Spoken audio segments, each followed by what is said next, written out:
X, as you probably know, is usually pronounced like a K sound, followed immediately after by an S sound, such as in six, fox, experience, and tax evasion. Saying that all in perfect English while intended for an audience of viewers who are presumably fluent in English seems a bit redundant and illogical.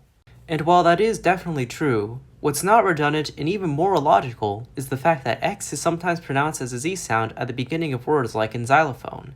And before you bring up X-ray and Xmas and point out how those words start with X but aren't pronounced like Z, that's because those words are obviously pronounced according to the name of the letter X, not the sound it makes. Anyways, let's stick with the xylophone example to find out why it's pronounced the way it is. The word xylophone can trace its origins back to ancient Greek. The phone morpheme here means sound, and the xylo part means wood, which makes perfect sense in a historical context with all the neat, aesthetic-looking wood xylophones, and shows how these metallic things are a total gray abomination.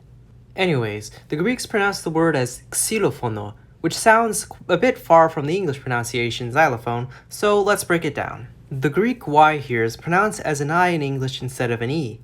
This is also the case in words like cycle and hydrogen, both of which ultimately come from Greek root words. As for the x at the beginning, English speakers tend not to pronounce P, T, and K at the beginning of words when followed immediately by S. Speakers of English say tsunami, not tsunami, and pseudonym, not pseudonym, dropping the T and P respectively. And if this was the case here, then a final word would be pronounced as xylophone, which sounds closer to xylophone, but with an S instead of a Z. Now, how on earth did it turn into a Z?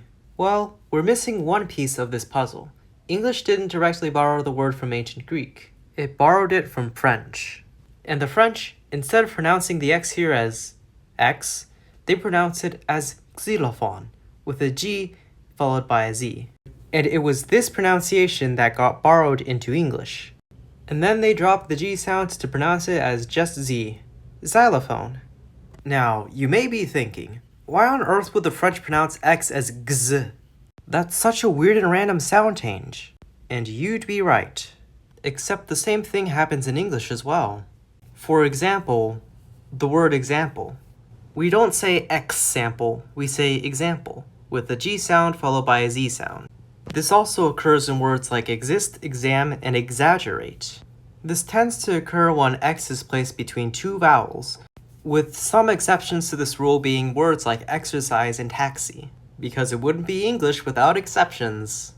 And even if this didn't occur in English, it would still make a bit of sense why X would sometimes get pronounced gz, since G and Z are the voice equivalents of K and S respectively.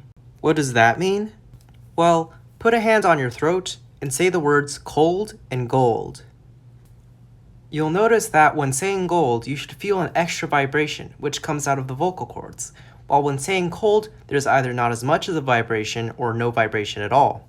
This is called voicing. The G sound is voiced and the K sound is unvoiced. And many sounds in English are distinguished this way: P and B, T and D, S and Z, F and V, and the ch sound as in chug, and the J sound as in jug. And because G and Z are the voice forms of K and S, it would make sense that they get pronounced voiced in between vowels, which are also voiced. And that, folks, is why X is pronounced like Z at the beginning of words. In xylophone, at least. But what about all the other words that start with X? Well, most of the other words in English starting with an X have a similar history of coming from Greek, with the prefix xeno, which means foreign, like in xenon and xenophobia, to xanthic and xenial, both words of which I am just now learning exist. And of course, names from other countries will be subject to their own spelling conventions, like in the names Jalapa, Mexico, and Xi'an, China. Now I could go on, except I have nothing more to say about the letter X. Now if you excuse me, I'll go punish myself for making awful puns.